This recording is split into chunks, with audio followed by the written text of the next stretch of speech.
para cá.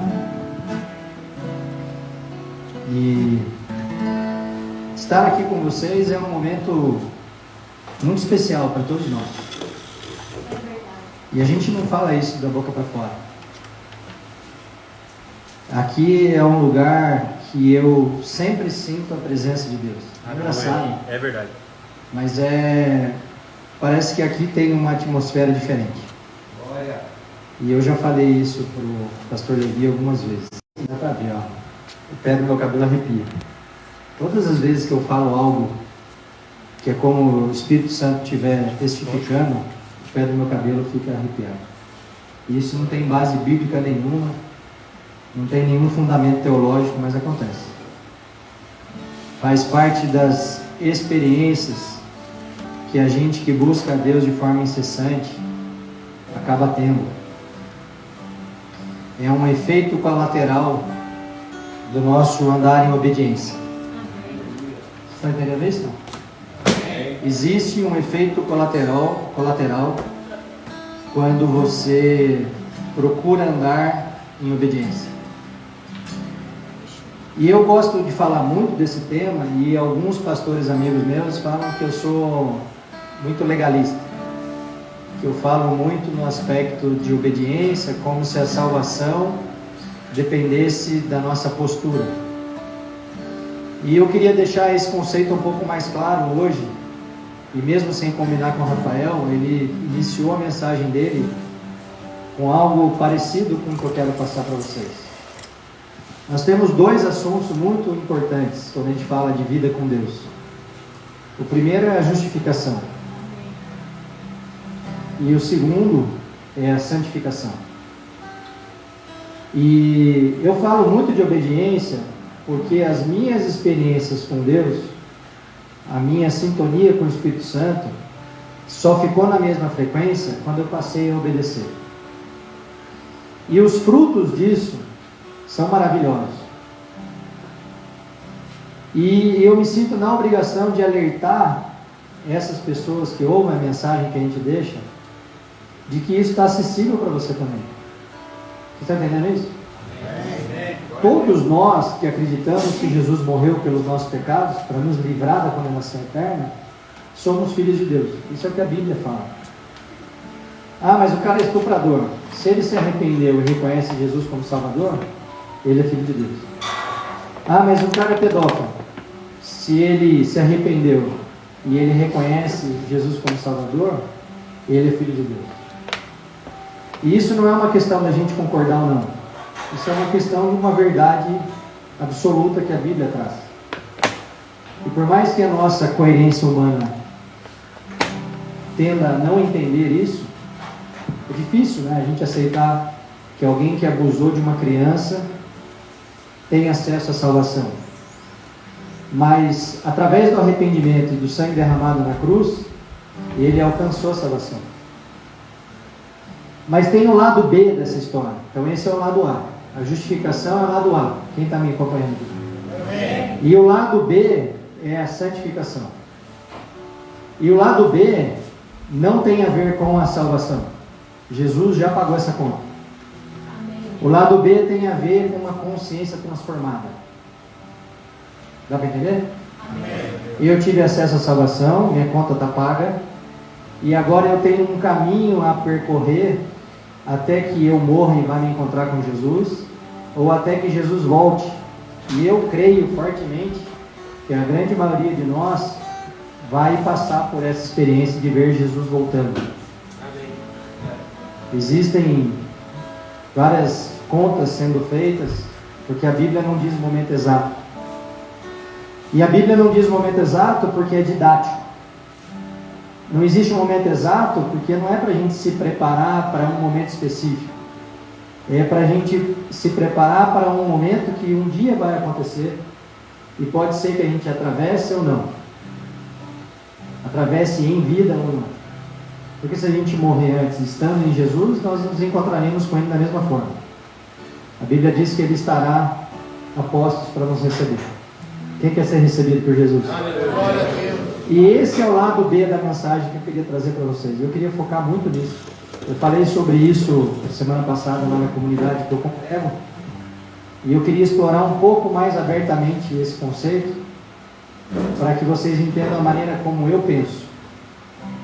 E a maneira como eu penso tem base bíblica, porque, como bem disse o Rafael, se a gente não tiver base bíblica, é só um bom conselho. E bom conselho de homens maus não existe, porque por essência a gente é mau.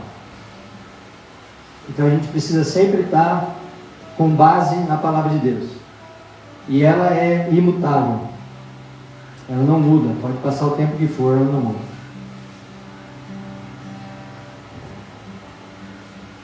Romanos 3:24 diz assim, eu vou ler até o 28, se eu tiver com a Bíblia aí você pode acompanhar. Sendo justificados gratuitamente pela sua graça. Sendo justificados gratuitamente pela sua graça. Como que a gente é justificado? Por meio da graça. Gratuitamente por meio da graça. Pela redenção que há em Cristo Jesus, ao qual Deus propôs para a propiciação pela fé no seu sangue. Então a eficácia da graça está onde? Onde? No sangue de Jesus. Para demonstrar a sua justiça pela remissão dos pecados dantes cometidos. Ou seja, Deus cumpriu a sua justiça derramando o sangue de Jesus na cruz por mim e por você. Aleluia. Nós não teríamos acesso à graça não fosse o sangue derramado de Jesus.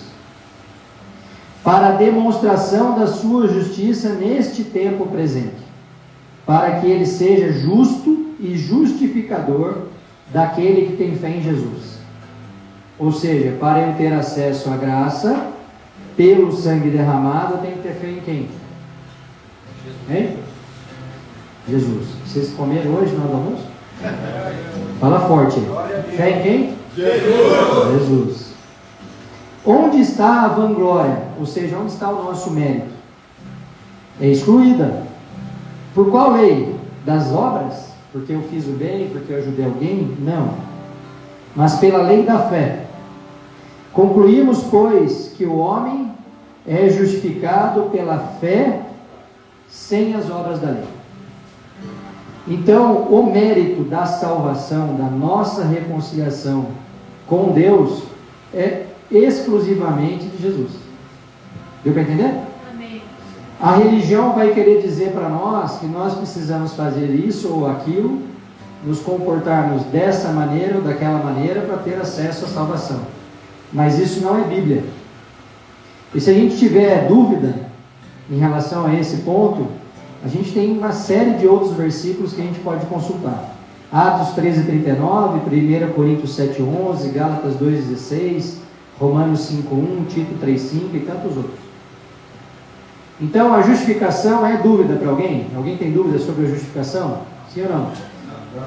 Não. Então a gente vai focar no que nos cabe. O que nos cabe? É o lado B. O lado B da história de salvação é a nossa parte, que é esse processo que o Rafael falou de santificação. Então eu era um ser desprezível sem Jesus, já nasci condenado, porque a gente vem da descendência de Adão que desobedeceu. E esse é um ponto muito interessante, porque quando eles comem da árvore do bem e do mal, contra a orientação, desobedecendo a orientação de Deus, Deus não pergunta para eles o que vocês fizeram. Pergunta? Ele pergunta aonde você está. Vocês sabem por quê? Porque o que a gente faz determina para onde a gente vai. Quem está acompanhando? Amém. Se vocês não falarem amém, eu não sei se vocês estão entendendo. Amém. Então quando vocês entenderem, vocês falam amém. Quando vocês não entenderem, vocês fazem cara de ué. Aí eu explico. Cara de ué. Quando Deus perguntou aonde você está, é porque pela desobediência Adão foi levado para um lugar que Deus nunca desejou, que é o lugar afastado dele. Então, na nossa realidade, na nossa experiência, todas as vezes que a gente desobedece a Deus, a gente vai para um lugar que Deus não quer que a gente esteja, que é um lugar de afastamento dele. E o processo de santificação é um processo onde nós temos que negar a nós mesmos. Qual que é a nossa vontade aqui do ponto de vista natural? Carnaval, gente. Vamos para a rua, vamos pegar uns 5 gramas de pó, pôr no bolso, não é? Vamos fazer ali um uísque com uma vodka com energético e vamos cair na verdade. Naturalmente, muitos de nós faríamos isso. Talvez eu faria isso. Mas houve um dia que o Evangelho rompeu a nossa surdez. E que a gente entendeu que pelo sangue derramado de inocente a gente foi salvo. E nessa reconciliação com Deus, nós temos acesso a algo que Ele nos promete pela Sua palavra, que é as bênçãos sobre a nossa vida. E isso não tem a ver com dinheiro, não tem a ver com bens materiais, não tem a ver com uma vida confortável, mas tem a ver com a firme convicção de que se eu me posiciono em obediência, Ele vai prover na minha vida tudo aquilo que eu preciso, segundo a ótica dEle. Amém. Segundo o que Ele tem para nós. Porque a nossa percepção de mundo não tem nada a ver com a percepção de reino. O que Deus quer não é só te dar uma condição boa nesse mundo. O que Deus quer é te dar acesso à salvação. Você está entendendo isso? Amém? Amém? Amém. Isso não significa que a gente não pode conquistar coisas materiais. Podemos e iremos. Desde que essas coisas não tomem o lugar de Deus na nossa vida. Amém. Porque se essas coisas forem tomar o lugar de Deus na nossa vida, Ele não vai nos dar. Você está entendendo isso? Amém. Esse é o ponto. Gálatas 5:19, vou ler até o 25. Presta atenção que é importante. Porque as obras da carne são manifestas, as quais são adultério, fornicação, impureza, lascívia, idolatria, feitiçaria, inimizades, contendas, ciúmes, iras, pelejas, dissensões, heresias, invejas, homicídios, bebedices, glutonarias e coisas semelhantes a estas, acerca das quais de antemão vos declaro, como também já antes vos disse, que os que cometem tais coisas não herdarão o reino de Deus. Irmãos, é Bíblia. Você pode achar ruim comigo, mas é Bíblia. Está muito claro. Se eu viver pela carne, eu vou herdar o reino de Deus? Não. Hã? Não. O senhor está dizendo? Palavra de Deus. Então, se eu descobrir a verdade, eu estou em Jesus, tenho acesso à graça, eu tenho que viver de outro modo. Que modo é esse? Pelo Espírito. E se eu viver pelo Espírito, o que eu vou colher vivendo pelo Espírito? Amor, gozo, que é prazer, paz, longanimidade, benignidade, bondade, fé, mansidão e domínio próprio. Aqui na tradução está como temperança. Então, se eu estou em Jesus e eu vivo pelo Espírito, eu tenho todos esses frutos do Espírito. E se a gente pegar esse último fruto do Espírito, que é domínio próprio, talvez seja o mais difícil deles, não? Só que quando eu alcanço esse lugar de domínio próprio, sendo filho de Deus, Ele nos dá a possibilidade de dizer não para aquilo que a gente quer dizer sim. Você está entendendo isso? Liberdade para o mundo é dizer sim para todos os meus desejos e vontades. Liberdade para o reino de Deus é dizer não mesmo querendo dizer sim. Você está entendendo isso? Parece simples, não parece? Mas por que é difícil viver pelo Espírito? Porque a gente tem uma dificuldade natural, pelo erro de Adão lá atrás, de obedecer a Deus. Porque se a gente obedecer a Deus, a gente não tem como colher coisas ruins. É isso que a palavra de Deus está mostrando. Se eu viver pela carne, eu vou colher tudo isso de ruim. Se eu viver pelo Espírito, eu vou colher tudo isso de bom. E por que eu não devo viver pela carne e sim pelo Espírito? Porque eu quero as bênçãos de Deus, não quero? Amém. Quem quer as bênçãos de Deus? Amém. Só que eu tenho uma notícia para você, irmão. Você tem que querer o Deus das bênçãos. Se você quiser só as bênçãos de Deus e não quiser o Deus das bênçãos, você não vai ter bênção. E aí eu vivo pela carne, tomo um monte de decisão errada, eu cedo para todos os meus desejos e vontades, eu colho maus resultados em relação a isso, e eu falo que a culpa é de Deus que não olha por mim. Não, a culpa é nossa mesmo. Nós fizemos escolhas erradas e estamos colhendo o fruto de escolhas erradas. E ele continua assim no 24. E os que são de Cristo, quem é de Cristo? Amém. Olha o que você tem que fazer, irmão. Crucificaram a carne com as suas paixões e concupiscências. Concupiscência aqui é vontade, é aquela vontade mais íntima, desejo mais íntimo. Se vivemos em Espírito, devemos andar também pelo Espírito. Vocês estão entendendo isso? Amém. Se eu ando pelo Espírito, eu colho coisas boas. Se eu ando pela carne, eu colho coisas más. Simples assim. E esse processo de santificação, ele é dolorido e penoso ao extremo. Porque dizer não para algo que eu quero fazer não é um exercício fácil.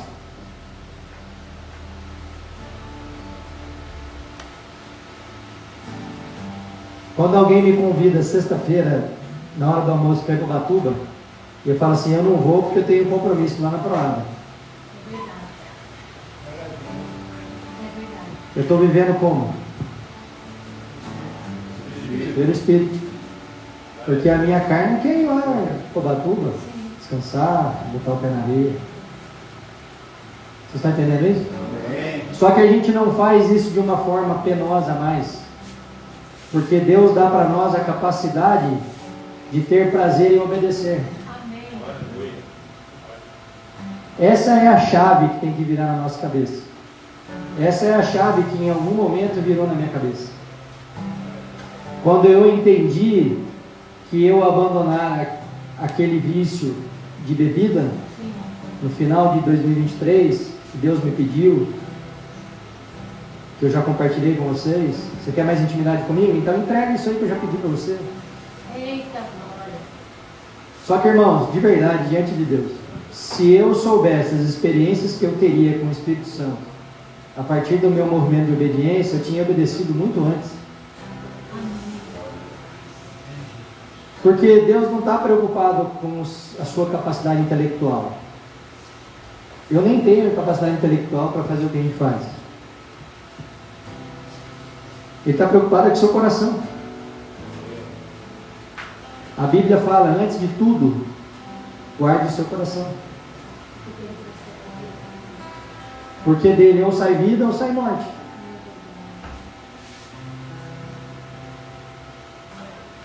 Então a gente precisa colocar o coração diante de Deus nessa tarde e dizer a verdade para Ele.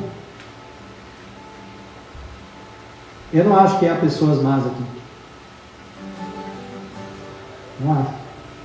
Mas eu também não acho que haja coitados aqui. São dois extremos. Ou a gente acha que a pessoa não presta, ou a gente acha que ela é um coitadinho. O que eu acho é que existem pessoas que fizeram escolhas erradas e estão colhendo consequências da escolha errada. Mas quando a gente tem uma oportunidade de começar de novo, que é a oportunidade que vocês têm, A gente precisa entender o que Deus está querendo trabalhar na gente e mudar aquilo que Deus já disse para nós mesmos, que Ele quer que a gente mude. Amém. Você está entendendo isso? Amém. Eu estava vindo para cá, como eu falei, e eu venho sempre orando para o Espírito Santo estar com a gente aqui.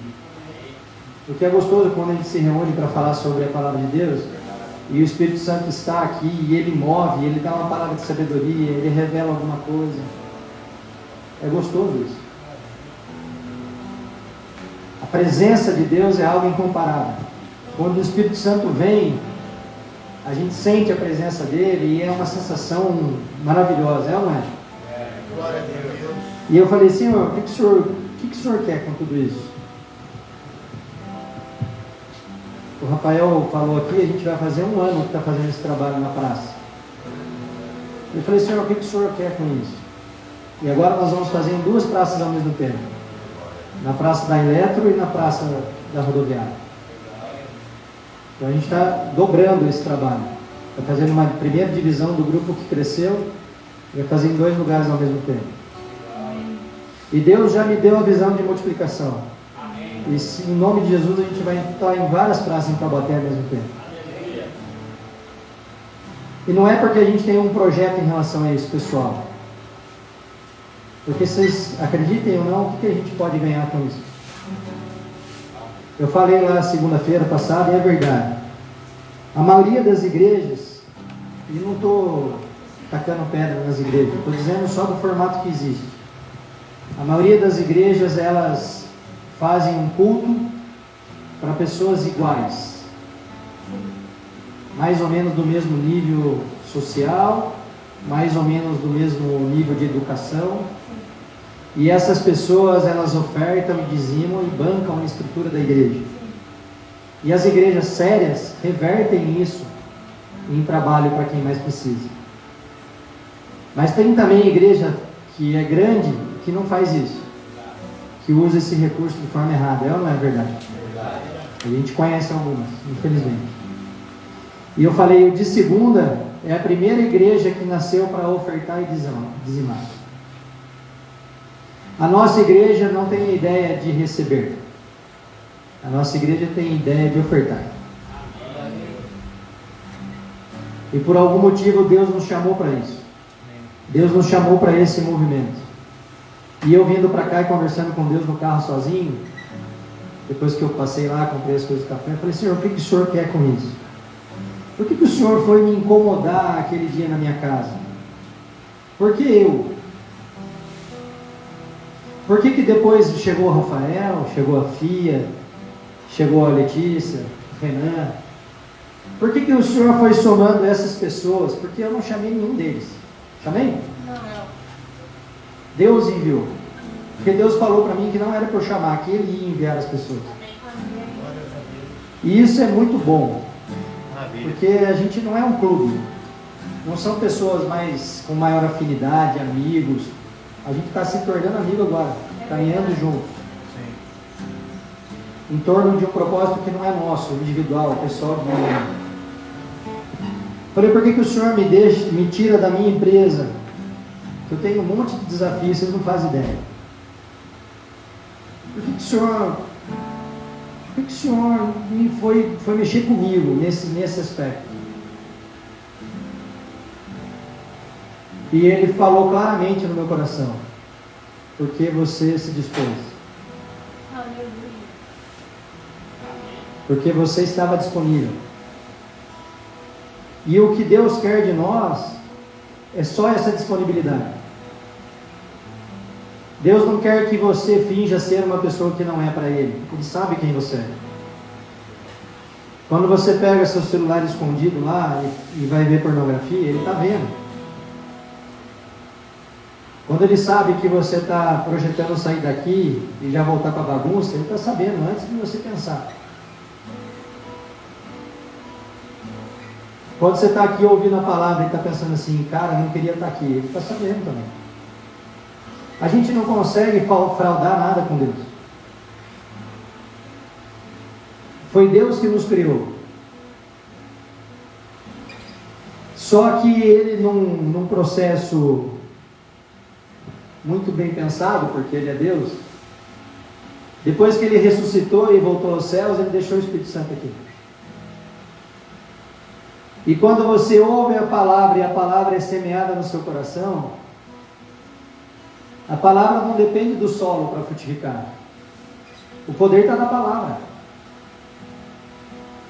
E mesmo que o seu solo seja, o solo do seu coração seja seco, árido, se a semente ali bater, pode levar mais ou menos tempo, mas ela vai te transformar. Você está entendendo isso? Amém. Porque eu, até ter toda aquela experiência com meu filho, já tinha ouvido falar sobre a palavra de Deus várias vezes, mas eu escutava e não ouvia. Você está entendendo a diferença? Amém. E às vezes Deus permite que a gente passe por situações para a gente entender que quando a gente chega nesse estágio, que a gente considera um fundo do poço, é onde Ele entra. Amém. Porque a história de muitos de vocês aqui não é diferente da minha. Em coisas diferentes. Mas eu fui abandonado por pessoas. Houve pessoas que viraram as costas para mim quando eu mais precisei. Houve pessoas que eu jamais esperava ser traído e as pessoas me traíram. Vocês estão entendendo isso? Amém. Mas tem um que é digno e que jamais vai virar as costas para você. Mesmo quando você tropeçar, Ele estará te esperando para te receber de volta. Aleluia. Esse é o nosso Deus. E se Ele está mexendo com você hoje, através do que eu estou falando, não endureça o seu coração. Chega um momento da nossa vida que a gente precisa entregar a vida para Ele, ou cair no mundo de vez. Eu falo muito isso aqui, é uma realidade, é Bíblia. Capítulo 3 do livro de Apocalipse. O morno, Deus vai vomitar pela boca. Ele não tolera o morno. Ou você é quente ou você é frio.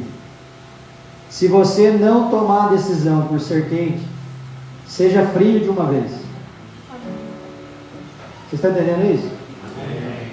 Se você está aqui, mas não está querendo ouvir o que eu estou falando, você não precisa estar aqui. Está fingindo para quem? E essa escala da jornada de santificação é uma escala progressiva. Em Mateus 22, 37, ele fala assim, 37, 38 e 39, vou ler.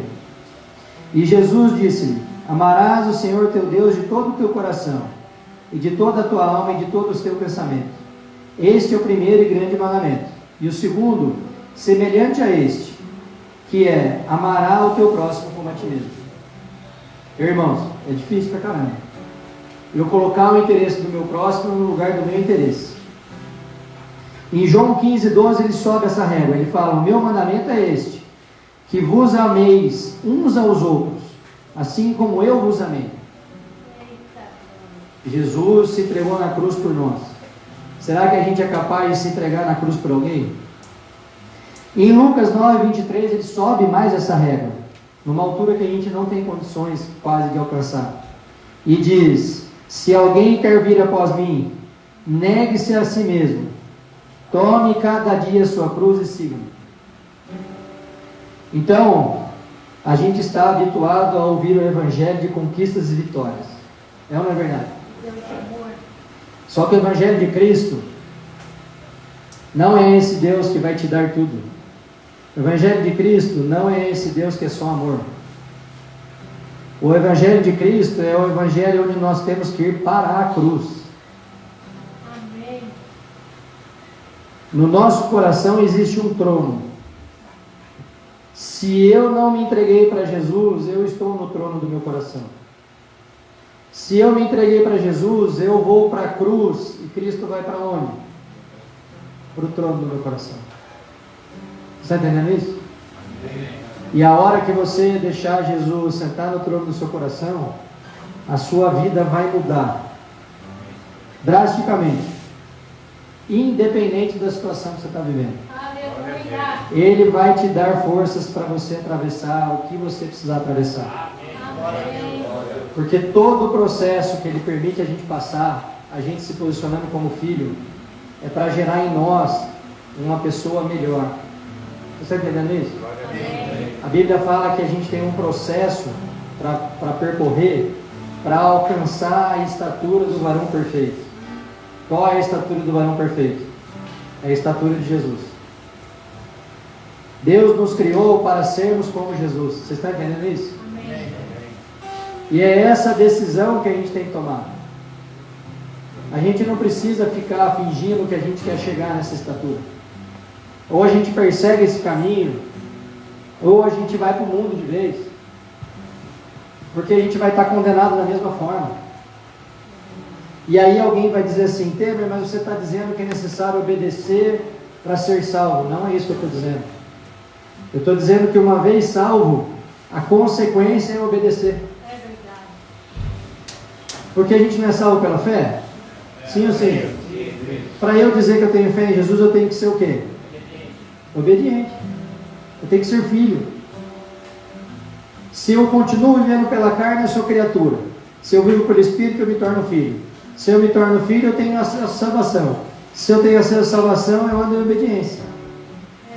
Do outro lado, se eu sou criatura, eu ando pela carne. Se eu ando pela carne, eu desobedeço. Se eu desobedeço, eu vou para onde? Inferno. Não tem meio termo, gente. Não tem nome. Não tem. Ah, mas eu, na minha experiência, comecei a buscar as coisas de Deus em 2017. Me batizei em 2018. Estou falando da minha experiência. Não me considero salvo de 2018 até 2023. Ah, mas você se batizou. Foi só um ritual. Eu me considero verdadeiramente salvo a partir do momento que eu me posicionei em obediência. É verdade. Que foi do final de 2023 para cá. Deus seja louvado. Só que se eu não cuidar de continuar andando pelo Espírito, viver pelo Espírito, eu vou cair em pecado, eu começo a compensar na minha consciência que aquilo não tem nada a ver, e mais eu vou me afastando de Deus, vou esfriando a minha fé, e se eu perco a fé em Jesus, o que acontece comigo? Eu perco a salvação, gente. Porque a salvação é pela fé. Se eu perco a fé, eu perco a salvação. A Bíblia trata isso como apostasia. Esse é o termo que ela usa. E é um pecado imperdoável diante de Deus. Uma vez, se cair em apostasia, não tem mais volta. E isso não é algo para intimidar ninguém. Isso é só uma constatação do que a Bíblia traz. Se eu cauterizo a minha mente e entro nessa coisa que não tem nada a ver, eu começo a pecar, meus pecados vão escalando, eu vou pecando cada vez mais e cada vez em coisas piores. E aí eu cauterizo a minha mente, isso para mim já não faz mais sentido. E eu caio num lugar muito perigoso, que é no lugar onde Adão caiu quando Deus perguntou para ele: onde você está?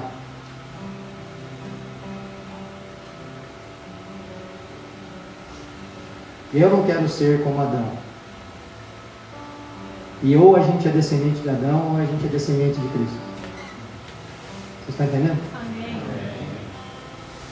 E aí eu queria orar por vocês.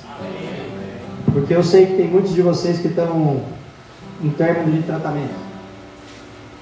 E as incertezas batem na porta do seu coração, falando assim: como vai ser? Porque muitos de vocês não têm nem onde morar. É ou não é verdade? Verdade. Mas deixa eu contar uma coisa para você. A gente não vive, não deve viver, quem é filho, por aquilo que a gente vê. A gente deve viver na firme convicção da nossa fé. Amém. E uma vez que eu sou filho, entreguei minha vida para Jesus, Ele vai cuidar.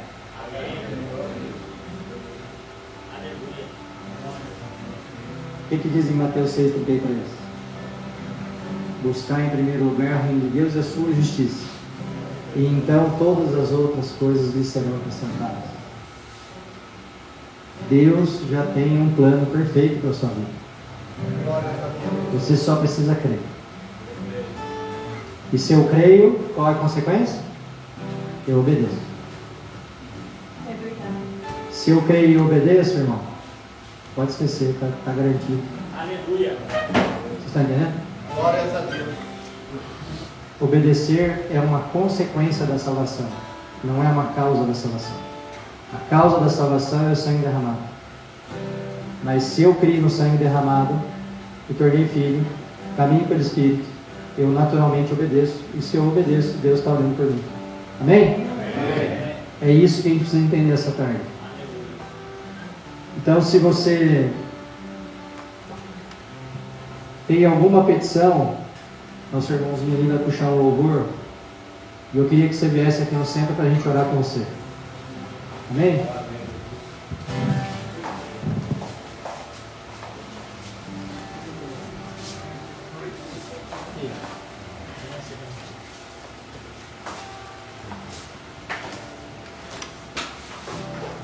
Querido Pai amado, estamos aqui, Senhor, para agradecer, Senhor, por tantas vidas transformadas, por tantos corações quebrantados aqui, Senhor. Obrigada, Jesus, por esse momento de comunhão com esses irmãos, Senhor. Muitos deles aqui estão sedentos por Ti, Senhor. Permita que eles entendam o que o Senhor quer para a vida de cada um deles, Pai. Permita que os ouvidos espirituais dos irmãos se abram, Senhor. Que o coração deles transborde o Seu amor, Pai. Em nome de Jesus, Pai, eu peço, cura. Cada um que aqui precisa ser curado, Senhor. O Senhor sabe da necessidade de cada um. Traz a cura, Pai, para os corações feridos, Pai. Traz a cura para tanta alma machucada, Pai. Traz a cura, Senhor, para os corações rígidos, Pai. Tire os corações de pedra, Senhor, e traga coração de carne para cada um deles, assim como dizem Ezequiel, Pai. Em nome de Jesus, limpa o sangue, Paizinho querido. Limpa, Senhor, o organismo de cada um deles e permita que eles vivam melhor que o Senhor tem reservado para cada um deles, Pai. Em nome de Jesus eu te peço. Amém. Jesus. Pai, o Senhor se manifestou a nós.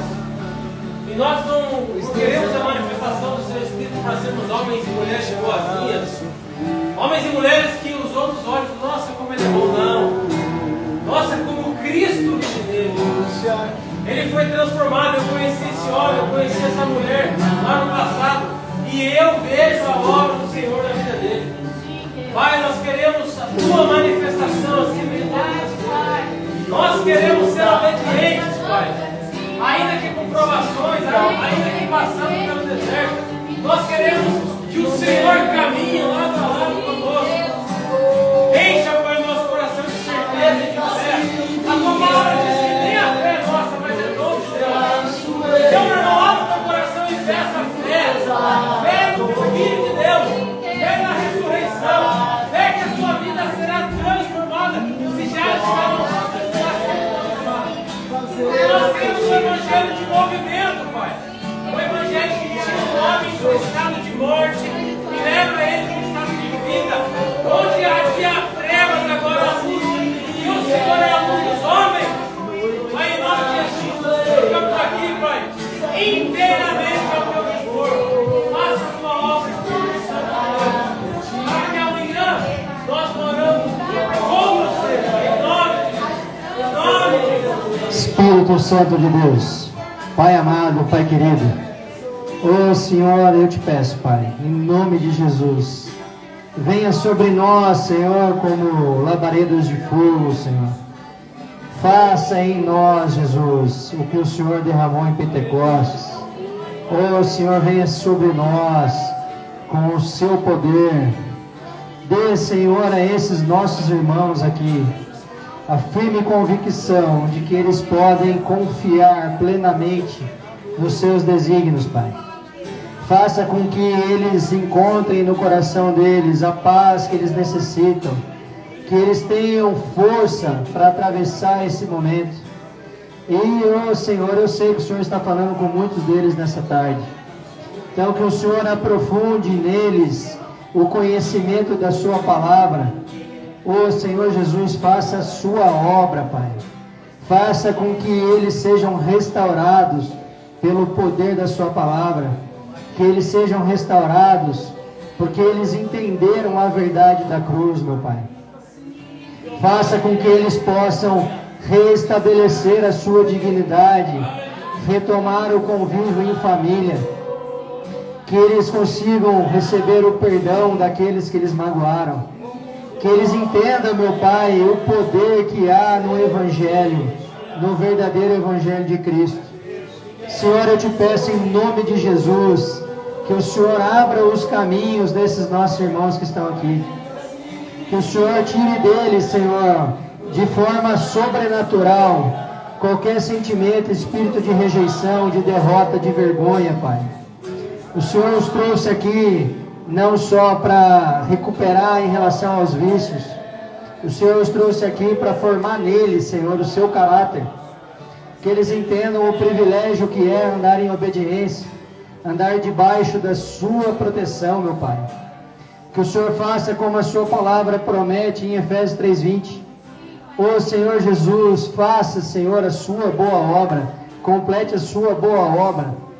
Dê a eles, Senhor, alegria, dê a eles paz de espírito. Senhor Jesus, eu te peço que o Senhor mova sobrenaturalmente todos os recursos para esses homens que estão de saída. Que o Senhor entre com provisão de uma casa, de um lar, de um trabalho. Que o Senhor encaminhe todos eles a bom termo, meu Pai. Que eles entendam que eles precisam permanecer, Jesus.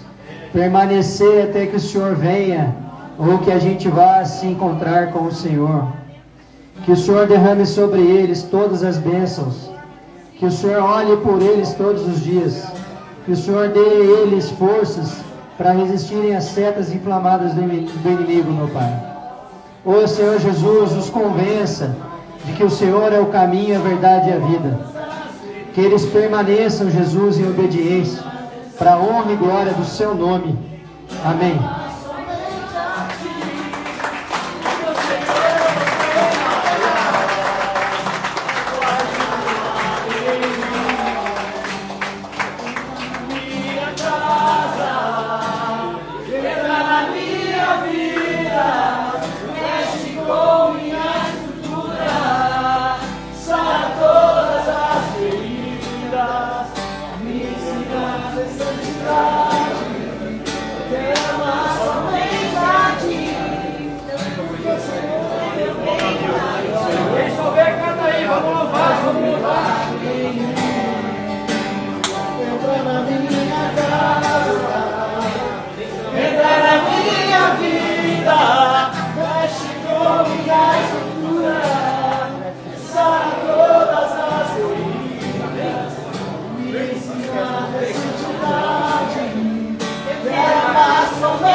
Pois é, exatamente. Voltando no